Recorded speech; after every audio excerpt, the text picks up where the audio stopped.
नमस्कार। टीडीएम सफलता चैनल में एक बार फिर आप सभी का स्वागत है। आज हम इस वीडियो के द्वारा कक्षा 9th गणित ब्रिज कोर्स 2024-25 विद्यार्थी कार्य पुस्तिका के माध्यम से हम अभ्यास कार्य करते जा रहे हैं। आज का जो विषय होगा वह परिमाप और क्षेत्रफल। तो आज हम जो अभ्यास करने जा रहे हैं वह परिमाप और क्षेत्रफल से संबंधित होगा। तो हमें जो आकृतियाँ दी जाएंगी उन आकृतियों में हम उसका परिमाप निकालेंगे और क्षेत्रफल ज्ञात करेंगे। तो हम प्रारंभ करते हैं कार्यपत्रक 1 से। तो कार्यपत्रक 1 में कहा गया है कि निम्नलिखित आकृतियों का क्षेत्रफल ज्ञात करें। हमें कुछ आकृतियाँ दी जाएंगी, उन आकृतियों का हम क्षेत्रफल निकालेंगे और इसमें संकेत दिया है कि प्रत्येक वर्ग 1/1 इकाई वर्ग का होगा। यानी इस तरह से हमें जो आकृति दी जाएगी, यानी एक जो डिब्बा ये बना हुआ है ये वर्ग के आकार का है, क्योंकि वर्ग की सभी भुजाएं समान होती हैं और इसकी प्रत्येक भुजा 1/1 इकाई की है। तो वर्ग का जो क्षेत्रफल होता है, तो वर्ग का क्षेत्रफल होता है भुजा गुणे भुजा। यानी जब हम दो भुजाओं का आपस में गुणा कर देते हैं तो हमें उस वर्ग का क्षेत्रफल मिल जाता है। चूँकि वर्ग का क्षेत्रफल, अब चूँकि क्षेत्रफल है तो इसकी इकाई वर्ग में लिखते हैं। क्षेत्रफल की इकाई होती है वर्ग। तो हम देखते हैं यहाँ पर हमें कुछ आकृतियाँ बनी हुई हैं। इन आकृतियों में हमें क्या निकालना है, क्षेत्रफल ज्ञात करना है। तो जैसे आप देख रहे हैं कि जो पहली आकृति है, इस पहले वर्ग में ये चूँकि पूरा वर्गाकार है और इस वर्गाकार में जो आकृति बनी हुई है, आप देख रहे हैं कि इसमें जो आकृति बनी हुई है, इस आकृति यानी एक वर्ग आपका 1/1 यानी इसकी प्रत्येक भुजा 1/1 इकाई की है। तो हमें क्षेत्रफल निकालना है। तो एक डिब्बे का जो क्षेत्रफल होगा वह 1 गुणे 1 अर्थात 1 होगा। यानी एक वर्ग इकाई एक डिब्बे का क्षेत्रफल होगा, एक खाने का एक वर्ग का होगा। तो इसमें कितने वर्ग बने हुए हैं वो हम गिन लेते हैं। 1 2 3 4 5 6 7 8 9 10 11 12 13 14 15 16 17 18 19 20 21 22 23 24 25 26। तो इसमें 26 बने हुए हैं। तो हम इसमें लिख देंगे क्षेत्रफल बराबर 26 वर्ग इकाई। और इसी तरह से हम इस दूसरे वाली आकृति में भी क्षेत्रफल एक एक करके गिन लेंगे तो हमें मिलेगा 32 वर्ग इकाई। इसी प्रकार से हम तीसरी आकृति में जो हमें वर्ग में जो आकृति बनी हुई है, इसको भी हम गिन करके इसका क्षेत्रफल लिख देंगे 26 वर्ग इकाई। इसके आगे जो हमें चौथी आकृति दी गई है, चौथी आकृति के भी हम वर्गों को गिन सकते हैं और इसका क्षेत्रफल हो जाएगा 34 वर्ग इकाई। और इसके बाद पांचवी आकृति जो हम देख रहे हैं, इसका भी क्षेत्रफल आएगा 39 वर्ग इकाई। एक एक करके हम गिन लेंगे। और छठवीं आकृति का जो क्षेत्रफल होगा वह 38 वर्ग इकाई। एक एक खाने का क्षेत्रफल 1-1 वर्ग इकाई होगा। तो हम इन सभी खानों को गिन करके और उत्तर में लिख देंगे 38 वर्ग इकाई। इसी प्रकार से आपका एक कार्यपत्रक 1 पूरा हुआ। अब हम कार्यपत्रक 2 देखते हैं। तो कार्यपत्रक 2 में कहा गया है कि परिमाप व क्षेत्रफल ज्ञात करें। देखो, परिमाप व क्षेत्रफल, तो क्षेत्रफल तो हमने देख लिया कि हम एक एक वर्ग को गिन करके और हम लिख देते हैं। अब यहाँ पर भी हमें जो आकृति यानी जो खाना बना हुआ मिलेगा वह प्रत्येक वर्ग अर्थात 1/1 वर्ग इकाई का होगा। क्षेत्रफल जो होगा वह प्रत्येक 1/1 यानी एक भुजा इसकी 1 इकाई की होगी, प्रत्येक भुजा 1 इकाई की है। तो अब चलिए, अब हमें जो आकृति दी गई है, इस आकृति में हमें क्या बताना है, हमें इसका परिमाप व क्षेत्रफल ज्ञात करना है। तो परिमाप व क्षेत्रफल ज्ञात करने के लिए, अब देखो परिमाप ज्ञात करने के लिए करते क्या है कि परिमाप कहलाता है पूरी माप। परिमाप क्या है? पूरी माप, यानी इसकी एक एक भुजा 1 इकाई की है। तो यानी हम यहाँ से गिनना प्रारंभ करेंगे और एक एक भुजा को हम गिनते जाएंगे। तो जैसे 1 2 3 4 5 6 7 8 9 10 11 12 13 14 15 16 17 18 19 20 21 22 23 24 25 26 27 28 29 30 31 32 33 34 35 36 37 38 39, एक सेकेंड। तो इस प्रकार से एक एक करके जब हम इन सभी भुजाओं को, जिसकी माप 1 इकाई है, एक एक करके जब हम गिनते हैं प्रत्येक को, तो यह इसका परिमाप 40 आता है। परिमाप का कहलाता है पूरी माप। आकृति, इसके बाहरी हिस्सों को, पूरी माप को हम एक एक करके गिन लेते हैं, तो इसका आता है 40 इकाई। और क्षेत्रफल हमें पता है कि एक खाने यानी 1 वर्ग का क्षेत्रफल 1 वर्ग इकाई है। तो इसमें कितने बने हुए हैं? 1 2 3 4 5 6 7 8 9 10। 10 इस लाइन में है और 1 2 3 4 5 6 7 8 9 10, 10 इधर हैं। तो 10 धाम 100, यानी इसका जो क्षेत्रफल होगा वह 100 वर्ग इकाई होगा। इसी प्रकार से हम दूसरी आकृति में भी एक एक करके इन भुजाओं की मापों को गिन लेंगे, और जैसे कि इसमें निशान लगे हुए हैं, इस तरह से गिन करके जो हमें परिमाप मिलेगा वह 28 इकाई और जो क्षेत्रफल होगा वह 32 वर्ग इकाई प्राप्त होगा। इसी प्रकार से तीसरी आकृति में भी हम इसकी परिमाप को गिनने के लिए हम पूरी माप, किसी भी एक भुजा को हम नहीं छोड़ते, सब एक एक करके गिनते हैं। तो इसका जो परिमाप होगा वह 42 इकाई और क्षेत्रफल होगा 56 वर्ग इकाई। इस प्रकार से अब नीचे भी हमें जो आकृतियाँ दी गई हैं, उन आकृतियों के भी हम परिमाप और क्षेत्रफल इसी तरह से हम ज्ञात कर लेंगे। अब कार्यपत्रक 3 में हम देखते हैं कि नीचे बनी आकृतियों का परिमाप ज्ञात कीजिए। अब हम आकृतियों का परिमाप ज्ञात करेंगे। जैसे ये आकृति बनी हुई है, ये आयत की आकृति है और आयत के आमने सामने की भुजाएं बराबर होती हैं। तो हम पहले से जानते हैं परिमाप का मतलब होता है पूरी माप। इसके चारों ओर की जो माप होगी, जब हम उसको काउंट कर लेंगे तो हमें परिमाप मिल जाएगा।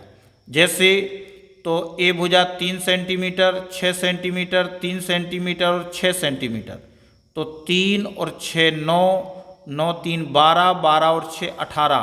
तो हम इसका परिमाप लिख देंगे 18 सेंटीमीटर। सेंटीमीटर में इसकी माप दी गई है। दूसरी आकृति में हम देखते हैं, इसकी भी माप हमें दी गई है। तो 1 3 4 5 6 7 8 9 और 3 12 और 1 13 14 15 और 16। तो इसकी परिमाप हम लिख देंगे 16 सेंटीमीटर। इसके बाद जो आकृति बनी है, इसकी भी हम पूरी माप गिन लेंगे। ये 5 सेंटीमीटर और 2 7 और 2 9, 9 5 14, 14 3 17। इस प्रकार से इस आकृति की जो पूरी माप होगी, जो परिमाप होगा, वह 17 सेंटीमीटर। आगे प्रश्न कह रहा है कि नीचे बनी आकृतियों के आधार पर निम्न प्रश्नों के उत्तर दीजिए। अब हमें नीचे जो आकृतियाँ बनी हुई हैं, हम देख रहे हैं आकृति ए, आकृति बी और आकृति सी। तो अब हमसे प्रश्न में क्या कहा गया है, आकृति ए का परिमाप लिखिए। तो आप देख रहे हैं आकृति ए का परिमाप 12 सेंटीमीटर। तो आप देखेंगे परिमाप 12, जैसे यहाँ से हमने शुरू किया तो 1 2 3 4 5 6 7 8 9 10 11 और ये 12 है। तो आकृति ए का जो परिमाप आया है वह आया है 12 सेंटीमीटर। दूसरे प्रश्न में कहा गया है कि किन दो आकृतियों का परिमाप समान है, किन दो आकृतियों का परिमाप समान है उनके नाम लिखिए। तो इस आकृति का जो हमने परिमाप देखा तो 20 आया है और इस आकृति का परिमाप 12 आया है और इसका भी हमें 12 मिला है। तो हम बता देंगे कि आकृति ए और आकृति सी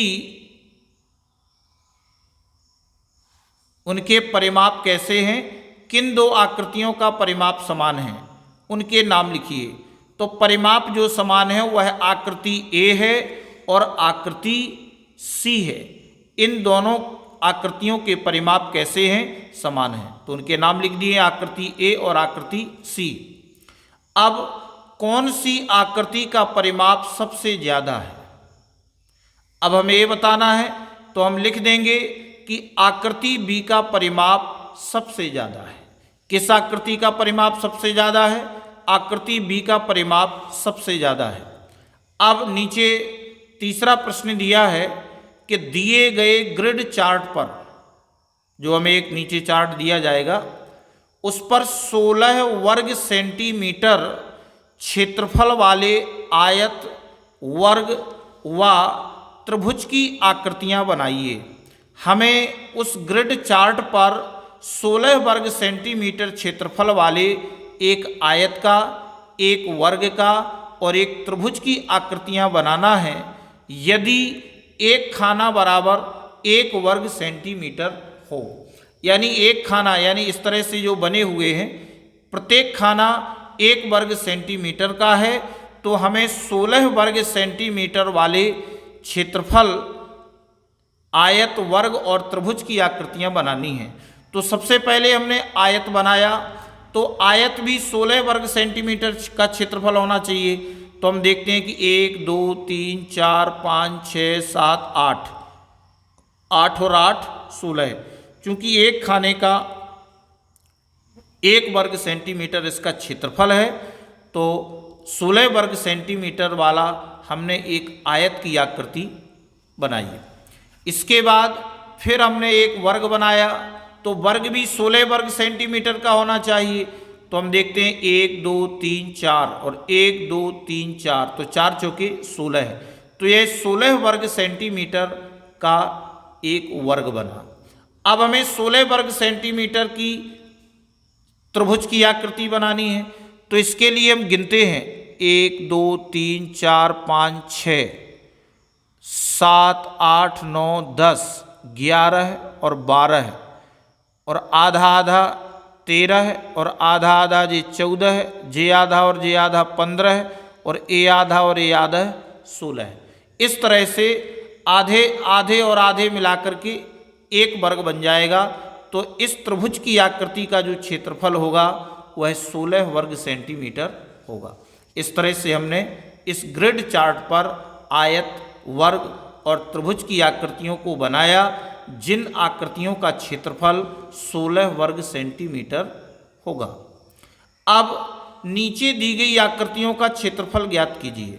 यदि एक खाना बराबर 1 वर्ग मीटर हो, तो अब हमें जो दिया गया है, ये हवाई जहाज का ये आकृति बनी हुई है और आपका ये तारे की आकृति है और ये पंखे की। तो आप देखेंगे इसमें भी हम एक खाने का क्षेत्रफल 1 वर्ग मीटर है और जो आधे हैं आधा आधा एक मिलाकर के हम देखते हैं कि हवाई जहाज का जो क्षेत्रफल होगा वह 55.5 वर्ग मीटर होगा। और ये तारा बना हुआ है, तो तारे का जो क्षेत्रफल होगा वह 8 वर्ग मीटर। जैसे 1 2 3 4, ये 5 और ये 6 और ये 7 और ये 8। तो आधा आधा मिलाकर के एक पूरा कर लेंगे। इस प्रकार से तारे का क्षेत्रफल 8 वर्ग मीटर होगा और पंखे का क्षेत्रफल इसके भी हमने गिन लिए 1 2 3 4 और ये 5 और ये 6 और ये 7 और तो कितने पंखे बने हुए हैं 7 चौके 28 और ये बीच का 29। तो पंखे का जो क्षेत्रफल होगा वह 29 वर्ग मीटर होगा। अब नीचे हमें कुछ प्रश्न दिए गए हैं। उपरोक्त आकृतियों के आधार पर, ऊपर जो आकृतियां बनी हुई हैं उनके आधार पर निम्न प्रश्नों को हल कीजिए। अब हमें प्रश्न को हल करना है। नंबर 1 प्रश्न में पूछा गया है कि किस आकृति का क्षेत्रफल सबसे ज़्यादा है। तो अभी हमने क्षेत्रफल जो निकाले हैं उसमें हम देख रहे हैं कि हवाई जहाज़ का जो क्षेत्रफल है 55.5 वर्ग मीटर, ये तीनों आकृतियों में सबसे ज़्यादा है। तो हवाई जहाज़ का जो क्षेत्रफल है वह सबसे ज़्यादा है। किसका क्षेत्रफल सबसे ज़्यादा है, किस आकृति का क्षेत्रफल सबसे ज़्यादा है, तो हवाई जहाज़ का क्षेत्रफल सबसे ज़्यादा है। अब केवल हवाई जहाज़ भर नहीं लिखना है क्योंकि ये खाली स्थान नहीं है, ये प्रश्न को हमें हल करना है। प्रश्न किस आकृति का क्षेत्रफल सबसे ज़्यादा है, तो हवाई जहाज़ का क्षेत्रफल सबसे ज़्यादा है। अब दूसरे में कहा गया है कि तारे की तुलना में पंखे का क्षेत्रफल कितना वर्ग मीटर ज़्यादा है। तारे की तुलना में तारे का जो क्षेत्रफल है वह 8 वर्ग मीटर है और पंखे का जो क्षेत्रफल है वह 29 वर्ग मीटर है। तो किसका क्षेत्रफल तारे की तुलना में, इसकी तुलना में पंखे का क्षेत्रफल कितने वर्ग मीटर ज़्यादा है, तो हम 29 में से 8 घटा देंगे तो हमें कितना प्राप्त होगा 21। तो हम बता देंगे, इसमें लिखेंगे, जगह नहीं है, कि तारे की तुलना में पंखे का क्षेत्रफल 21 वर्ग मीटर ज़्यादा है। इस तरह से हम इसका उत्तर लिखेंगे। तीसरा दिया है, क्या तारे व पंखे का कुल क्षेत्रफल हवाई जहाज़ के क्षेत्रफल के बराबर है। क्या तारे व पंखे का, यदि हम तारे और पंखे का क्षेत्रफल यदि जोड़ते हैं तो हमें कितना प्राप्त होगा 37, 29 और 8 37, जबकि हवाई जहाज़ का क्षेत्रफल 55.5 वर्ग मीटर है। तो हम कह देंगे कि तारे व पंखे का कुल क्षेत्रफल हवाई जहाज़ के क्षेत्रफल के बराबर नहीं है, हम इसको बता देंगे।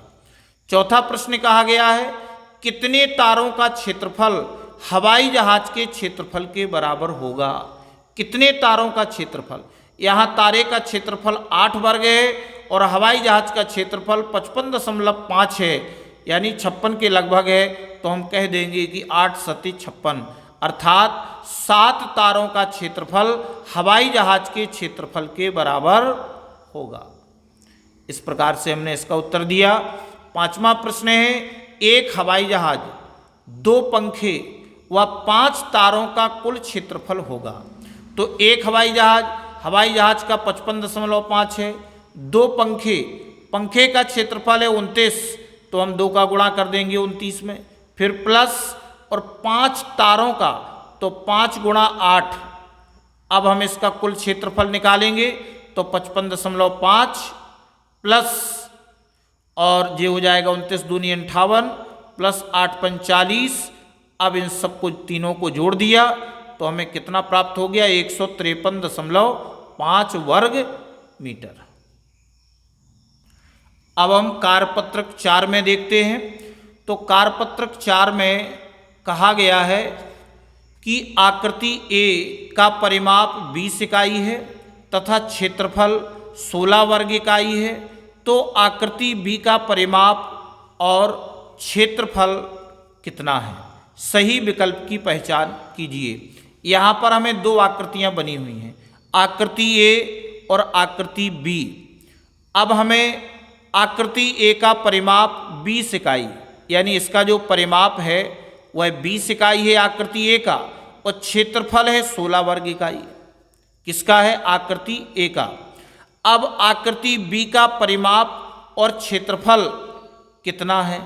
अब हमें बी का परिमाप निकालना है, तो 1 2 3 4 5 6 7 8 9 10 11 12 13 14 15 16 17 18 19 20। तो 20 परिमाप आया। और क्षेत्रफल 1 2 3 4 5 6 7 8 9 10 11 12 13 14 15 16, 20 और 16, 20 परिमाप है और 16 वर्ग इकाई इसका क्षेत्रफल है। तो आपका सा नंबर का सही हो जाएगा। अब नीचे दी गई आकृतियों में सबसे बड़ा आयत बनाइए एवं उसका क्षेत्रफल लिखिए। अब हमें जो यहाँ पर आकृति दी गई है, आकृति जो हमें दी गई है उसमें हमें सबसे बड़ा आयत बनाना है। तो आप इस तरह से चेक कर लें कि सबसे बड़ा आयत आ रहा है। अब देखो यहाँ पर जो आयत बनाया गया है ये इस पूरी आकृति का सबसे बड़ा आयत है और इसका हमें क्षेत्रफल निकालना है। तो हम इसके प्रत्येक खानों को गिन लेंगे और लिख देंगे कि क्षेत्रफल 42 वर्ग इकाई है। इसी तरह से इस पूरी आकृति में भी हमने आयत का जो वर्गचित्र बनाया है, यानी इसमें पूरा आयत सबसे बड़ा यही बन रहा है और इसका क्षेत्रफल 28 वर्ग इकाई है। हम इसके प्रत्येक खानों को गिन लेंगे। अब आगे प्रश्न है कि सेम के रूमाल की एक भुजा की लंबाई 25 सेंटीमीटर है, उसे रूमाल के चारों ओर लेस लगवानी है, तो बताइए उसे कितनी लंबी लेस की आवश्यकता होगी। तो आप जानते हैं कि रूमाल जो है कैसा है, वर्गाकार है। तो वर्ग का जो क्षेत्रफल होता है वह होता है 4 गुणे भुजा, क्योंकि उसकी सभी भुजाएं समान होती हैं। तो या तो चारों भुजाओं को आप जोड़ दें या 4 में एक भुजा का गुणा कर दें। तो चूंकि इसकी एक भुजा की लंबाई 25 सेंटीमीटर है तो 25 में 4 का गुणा कर देंगे, 100 वर्ग इकाई जैसे यहाँ बना हुआ है। इसकी जो भुजा है वह 25 सेंटीमीटर है, तो वर्ग का हो जाएगा 4 गुणे भुजा, 4 गुणे 25, 25 चौके 100। इस तरह से कितनी आवश्यकता होगी, 100 वर्ग इकाई की। अब अगला प्रश्न है, सोनू के पापा ने एक आयताकार खेत के चारों ओर 240 मीटर तार की बाड़ मेड़ लगाई। यदि खेत की लंबाई 80 मीटर हो तो खेत की चौड़ाई ज्ञात कीजिए। देखो खेत कैसा है, आयताकार है। आप इस खेत को देख लीजिए, ये आयताकार खेत है, इसके आमने सामने की भुजाएं बराबर होती हैं। हमें यहाँ पर इसकी लंबाई 80 मीटर दी गई है, यानी इसकी लंबाई 80 मीटर है और चौड़ाई हमें ज्ञात करनी है। और इसके खेत के चारों ओर 240 मीटर तार की बाड़ लगाई है, चारों ओर लगाई है, तो हम मान लेंगे कि यह इसका परिमाप होगा 240 मीटर। तो हम पहले से जानते हैं कि परिमाप बराबर 240 मीटर और आयत का जो परिमाप होता है वह होता है 2 इंटू लंबाई धन चौड़ाई बराबर 240। तो हमें लंबाई 80 मीटर दी, तो पहले 2 गुणा में लिखा हुआ है तो बराबर के इस तरफ भाग में आ गया। तो लंबाई धन चौड़ाई बराबर 240 बटे 2, तो 2 का भाग दे दिया, 12 दूनी 24, 120 मीटर आ गया। और लंबाई की माप हमें 80 मीटर दी गई है, तो 80 प्लस चौड़ाई बराबर 120, तो चौड़ाई बराबर 120 माइनस 80, तो चौड़ाई बराबर आ गया 120 में से 80 घटा देंगे तो हमें 40 मीटर वह खेत की क्या आ जाएगी, चौड़ाई। तो आप उत्तर में लिख देंगे, अतः खेत की चौड़ाई बराबर 40 मीटर। अब 5वां प्रश्न है, कक्ष के फर्श की लंबाई 220 सेंटीमीटर तथा चौड़ाई 125 सेंटीमीटर है, तो उसका क्षेत्रफल ज्ञात कीजिए। यानी आयताकार कक्ष के फर्श की लंबाई 220 सेंटीमीटर तथा चौड़ाई 125 सेंटीमीटर है, तो उसका क्षेत्रफल ज्ञात कीजिए।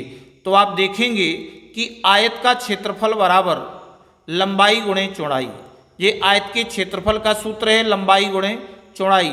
तो हमें यहाँ पर लंबाई 220 सेंटीमीटर और चौड़ाई 125 सेंटीमीटर दी है। जब हम इन दोनों का गुणा करेंगे तो हमें 27,500 वर्ग सेंटीमीटर आयत का क्षेत्रफल प्राप्त होगा। तो हम कह देंगे कि आयताकार कक्ष के फर्श की लंबाई इतनी है, तो उसका जो क्षेत्रफल होगा अतः आयताकार कक्ष के फर्श का क्षेत्रफल 27,500 वर्ग सेंटीमीटर। अब एक खेत जिसकी लंबाई 150 मीटर, चौड़ाई 100 मीटर, उसमें 30 वर्ग मीटर की कितनी क्यारियां बनाई जा सकती हैं? तो पहले हम निकाल लेंगे खेत का क्षेत्रफल। जब क्षेत्रफल मिल जाएगा तो उसमें हम 30 का भाग दे देंगे तो हमें क्यारियों की संख्या पता चल जाएगी। तो खेत का जो क्षेत्रफल होगा वह लंबाई गुणे चौड़ाई होगा, और इसके बाद अब 150 गुणा चौड़ाई 100, तो ये आपका हो जाएगा 15,000 वर्ग मीटर। अब 30 वर्ग मीटर की क्यारियां बनानी है तो 15,000 में जब हम 30 का भाग देंगे, 0 से 0 काट दिया और 3 का भाग लगाया, 3 5 15 और 2 0, तो कितनी क्यारियां बनेंगी? 30 वर्ग मीटर की 500 क्यारियां बनेंगी 15,000 वर्ग मीटर के क्षेत्रफल में। अब हम कार्यपत्रक 5 देखते हैं। तो कार्यपत्रक 5 में लिखा है कि निम्नानुसार अनियमित आकृति से घिरा क्षेत्रफल ज्ञात कीजिए। लगभग, चूंकि आकृति अनियमित है, नियमित नहीं है, जैसा कि आप देख रहे हैं इसमें जो आकृति बनी हुई है यह एक अनियमित आकृति है। आप पूरे में इसको देख रहे हैं, तो ये आकृति अनियमित है और इसका हमें क्षेत्रफल ज्ञात करना है। चूंकि वीडियो ज़्यादा लंबा हो रहा है इसलिए हम इसको आप आसानी से इनको गिन करके, अभी हमने आपको गिनना बताया है, तो आप एक एक करके इन सभी खानों को गिनते जाएंगे और इसमें लिख देंगे कि आकृति का जो क्षेत्रफल है वह कितना है। इसको गिन करके इसका उत्तर आप स्वयं लिखेंगे। अब इसके आगे कहा गया है कि अनियमित आकृति के धागे की सहायता से परिमाप ज्ञात कीजिए। लगभग, उत्तर चूंकि लगभग में आएगा तो प्रयोग हेतु आवश्यक सामग्री धागा का प्रयोग कीजिए।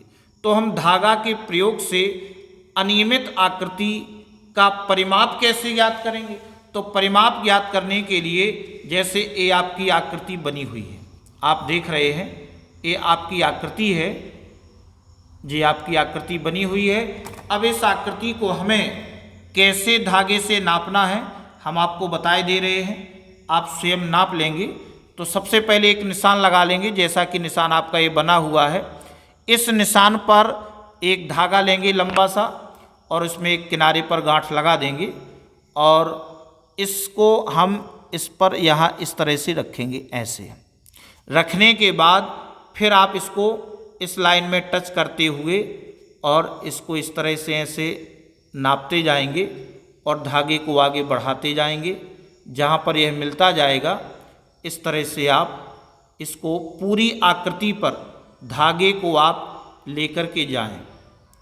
इस तरह से जब आप इस पूरी लाइन में आप धागे को लगा लेंगे और लगाने के बाद फिर आप स्केल रख कर के, जैसे कि आप स्केल देख रहे हैं, इस स्केल में फिर आप उस गांठ को आगे से रख कर के और इस तरह से नाप लेंगे, जैसे कि आप देख रहे हैं। तो नापने के बाद जितने सेंटीमीटर आएगा वह आप नीचे बता देंगे कि इसका जो परिमाप है वह 33 सेंटीमीटर लगभग। आगे पीछे भी हो सकता है। मापने में धागे का हमें सावधानी बरतना है और उस धागे को फिर हम स्केल में रख कर के नाप लेंगे और उस अनियमित आकृति का परिमाप हम 33 सेंटीमीटर बता देंगे। अब अंत में हम इस चैप्टर का अधिगम परीक्षण करते हैं, जिसमें हमें परिमाप और क्षेत्रफल, तो आप प्रश्न क्रमांक 1 में देख रहे हैं परिमाप ज्ञात करें। तो हमने इस आकृतियों के परिमाप ज्ञात करना सीख लिए हैं। इसकी प्रत्येक भुजा को हम माप लेते हैं और परिमाप बता देंगे। 6 4 10 और 5 15, तो इसका परिमाप 15 सेंटीमीटर हो गया। आप इसको एक बार लिख के भी कर सकते हैं, जैसे आप यहाँ लिख लेंगे 4 + 6 और +5, तो बराबर में कितना हो जाएगा? ये आपका आ गया 15, तो 15 वर्ग सेंटीमीटर। अब इसके बाद जो दूसरी आकृति बनी हुई है, इस आकृति में भी आप देख रहे हैं कि इसकी सभी भुजाओं को हम गिन लेंगे और जैसे कि यहाँ लिखा हुआ है 6 + 6 + 6 + 5 + 5, यानी इसकी हम पूरी मापों को लिख लेंगे। 6 3 बार दिए हैं, 5 2 बार दिए हैं, तो 6 × 18, 18 और 10 28, तो इसका जो परिमाप होगा वह 28 सेंटीमीटर होगा। प्रश्न क्रमांक 2 में देख रहे हैं, छायांकित व अछायांकित भाग का क्षेत्रफल ज्ञात कीजिए, जहां प्रत्येक वर्ग यानी एक खाना 1/1 इकाई वर्ग है। तो यहाँ पर हमें ये बना हुआ है जैसा कि आप देख रहे हैं, और ये आपका जो वर्ग बना हुआ है इसमें हमें छायांकित और अछायांकित भाग का क्षेत्रफल बताना है। तो छायांकित जो भाग होगा 1 2 3 4 5 6 7 8 9, तो हम लिख देंगे कि 9 वर्ग इकाई छायांकित भाग का क्षेत्रफल है। और जो अछायांकित भाग है 1 2 3 4 5 6 7 8 9 10 11 12 13 14 15 16, तो हम लिख देंगे अछायांकित भाग का क्षेत्रफल 16 वर्ग इकाई। इसी प्रकार नीचे जो हमें आकृति दी गई है, क्षेत्रफल तथा परिमाप ज्ञात कीजिए, प्रत्येक वर्ग 1 इकाई वर्ग है। तो इसका भी हम परिमाप क्रम से निकाल लेंगे। 1 2 3 4 5 6 7 8 9 10 11 12 13 14 15 16, इस तरह से आप एक एक करके पूरा गिन लेंगे और नीचे बता देंगे कि आकृति का परिमाप 24 इकाई और क्षेत्रफल है 21 वर्ग इकाई। इस तरह से आप इन आकृतियों का क्षेत्रफल निकाल लेंगे। अब अंत में हम प्रश्न क्रमांक 4 में अनियमित आकृति का परिमाप धागे की सहायता से ज्ञात कीजिए, जिसका उत्तर लगभग होगा। तो अभी हमने आपको बताई है कि धागे की सहायता से आपको कैसे निकालना है। फर्स्ट आकृति जो बनी हुई है, इस आकृति में आप एक किनारे से धागा रखते जाएंगे, ऐसे ऐसे धागा लाते जाएंगे और इस रेखा पर मिलाते हुए आगे बढ़ाएंगे और स्केल में रख करके उस धागा को हम नाप लेंगे और माप यहाँ लिख देंगे कि इसका परिमाप 18.5 सेंटीमीटर लगभग। इसी प्रकार से जो दूसरी आकृति बनी हुई है, यहाँ से कहीं पर भी आप धागे को रख करके पूरी आकृति में आप धागे को रखते जाइए और अंत में स्केल में मिला लें, तो इस आकृति का परिमाप लगभग 25 सेंटीमीटर। और नीचे जो आकृति दी गई है इसका परिमाप 21 सेंटीमीटर लगभग, और चौथी जो आकृति बनी हुई है इसका परिमाप 28 सेंटीमीटर लगभग। इस तरह से आपका ये अभ्यास कार्य पूरा होता है। इस वीडियो में बस इतना ही। नेक्स्ट वीडियो में हम इसके ब्रिज कोर्स के अंतिम अध्याय को करेंगे। तब तक के लिए धन्यवाद।